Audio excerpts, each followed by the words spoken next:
All right, here we have some fried rice getting ready to get down on the Blackstone. Got our layer of vegetables, this green beans, carrots, and peas. We're gonna scramble up 4 or 5 eggs here. I like to scramble them to get them separated before I start incorporating into the vegetables. Once you get them nice and done to your liking, then you go ahead and start incorporating with those vegetables. And you can toss in any vegetables you want, celery, onions.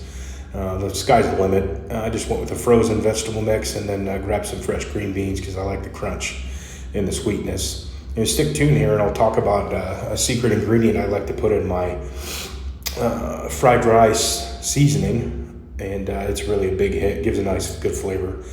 Here's some pre-cooked jasmine rice. That's about 2.5 cups worth.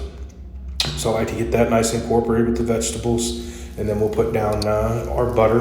In this case, it's gonna be ghee. You can use regular cooking oil, anything's fine.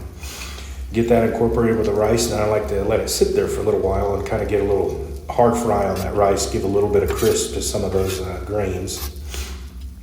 Once we get transitioned here, we'll add our sauce. Our sauce is gonna be soy sauce, ponzu sauce, which is the kicker. We did minced garlic, minced ginger, as well as some onion powder. And I put in a hint of sake. That's just gonna come through, the alcohol cooks off.